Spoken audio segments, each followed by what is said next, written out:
भ्रातन सहित राम एक बारा, संग परम प्रिय पवन कुमारा। सुंदर उपवन देखन गए, तब तरु कुसुमित पल्लव नए। सुंदर उपवन देखन गए, सब तरु कुसुमित पल्लव नए। जानि समय सन कादिक आए, तेज पुंज गुणशील सुहाए। ब्रह्मानंद सदा लय लीना, देखत बालक बहुकालीना। रूप धर जनु चारि वेदा, समदर्शी मुनि विगत विभेदा। आशा बसन व्यसन यह तिन्हि, आशा बसन व्यसन यह तिन्हि। रघुपति चरित होइत सुनहि, तहाँ रहे सन कादि भवानी। जह घट संभव मुनिवर ज्ञानी, राम कथा मुनिवर बहुबरनी। ज्ञान जो निपावक जिमि करनी, देखि राम मुनि आवत, देखि राम मुनि आवत। हरसि दंडवत कीन, स्वागत पूछिय पीत पट। प्रभु बैठन कह दीन।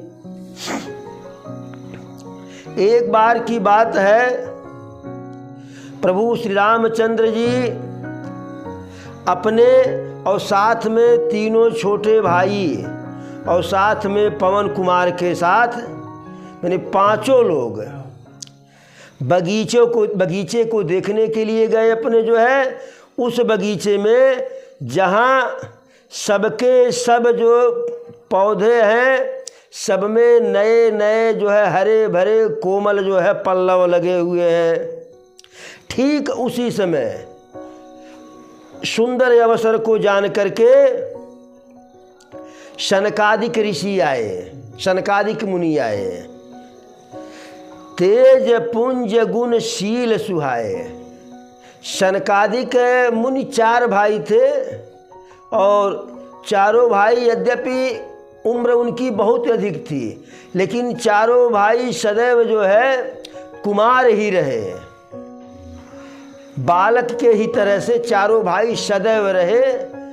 14 वर्ष के ऊपर तो कोई हुए ही नहीं। देखने में उम्र उनकी बहुत ज़्यादा, लेकिन देखने में चारों भाई 9 से 14 वर्ष के बीच में हमेशा दिखाई पड़ते थे। जब वो बड़े हुए तो 14 वर्ष के ऊपर की उम्र का कभी वो लगे ही नहीं चारों भाई।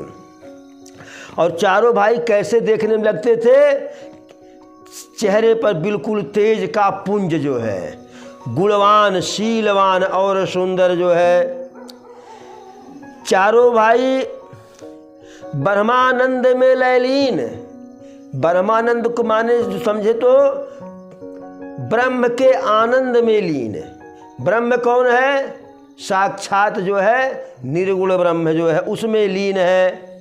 देखत बालक बहुकालीना, यद्यपि बहुत काल के हैं, उनकी उम्र बहुत ज़्यादा है, लेकिन बालक देखने में लगते हैं। चारों भाई, चारों जैसे चारों वेद साक्षात जो है चार बालक का रूप धारण करके आए हों।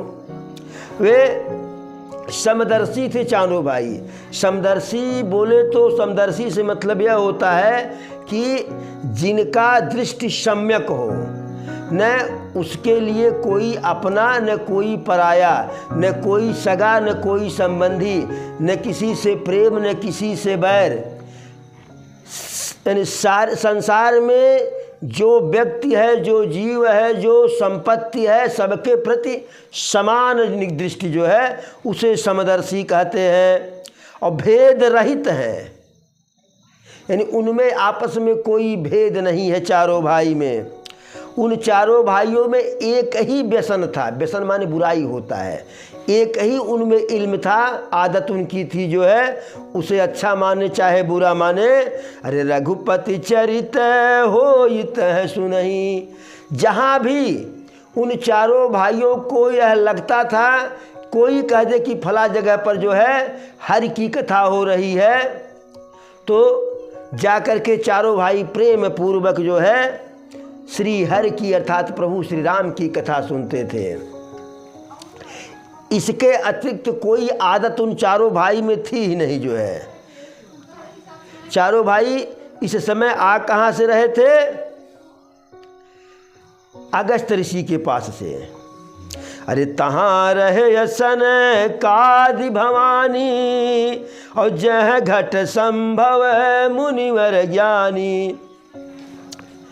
घट ऋषि अर्थात अगस्त ऋषि। अगस्त ऋषि जो है जहाँ थे उन्हीं के पास से चारों भाई आ रहे थे। और अगस्त ऋषि प्रभु श्री राम की कथा चारों भाई को सुनाए। और प्रभु श्री राम की कथा जो है ज्ञान उत्पन्न करने में वैसे ही सहायक है, वैसे ही सक्षम है जैसे अरड़ी जो है मथानी से अग्नि पैदा हो जाती है। मथानी जो है अग्नि पैदा करने में सक्षम होती है। जब चारों भाई आ रहे हैं दूर से ही प्रभु देखे, अरे देखी राम मुनि आवत है, देखी राम मुनि आवत है, हरसि दंडवत कीन, स्वागत पूछिय पीत पट, प्रभु बैठन कह दीन। दूर से ही प्रभु श्री रामचंद्र जी सनकादि ऋषि जो हम कुमारों को देख करके दूर से ही प्रसन्नता पूर्वक साष्टांग दंडवत किए।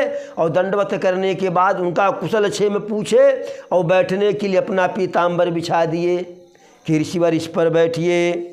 और जब प्रभु दंडवत किए, जब स्वामी दंडवत करेगा तो नौकर तो दंडवत करेगा ही। तो तीनों भाई, उनके जो तीनों छोटे भाई भरत जी, लक्ष्मण जी, शत्रुघ्न जी दंडवत किए और हनुमान जी भी दंडवत किए। सनकादि ऋषि प्रभु के अतुलनीय अनुपम सुंदरता को देख करके जो है एकदम मगन हो गए। और इतना मगन हुए, कोशिश तो कर रहे थे कोई जान न पावे हम कितना मगन हैं, लेकिन अरे भय मगन मन सके न रोकी। मगन इतना हो गए मन में कि रोकने से रोके नहीं जो है। प्रभु श्री रामचंद्र जी के श्यामल जो है नील कमल के जैसा जो है मुखड़े को देख करके, सुंदर नेत्र को देख करके जो है एकटक चारों भाई निहारने लगे। और प्रभु हाथ जोड़ करके सामने जो है सिर झुकाए खड़े हैं चारों भाई के। देखिए अत्यधिक प्रेम में भी जो है नेत्र से असुर निकल आता है। तो चारों भाई एकदम प्रेम में प्रभु को देख रहे हैं, तो मुख से तो नहीं कुछ बोल रहे हैं लेकिन नेत्र गवाही दे रहा है कि यह बिल्कुल मगन है, गदगद हैं चारों भाई। उन चारों भाइयों के दशा को देख करके स्वयं राघव सरकार के नेत्र सजल हो गए, उनका शरीर पुलकित हो गया, गदगद हो गया। और प्रिय वचन कह करके चारों भाइयों को बैठाए और कहे क्या प्रिय वचन? अरे आजु धन्यमय सुनहु मुनीसा और तुम्हारे यह दरस जाहि अघ खीसा।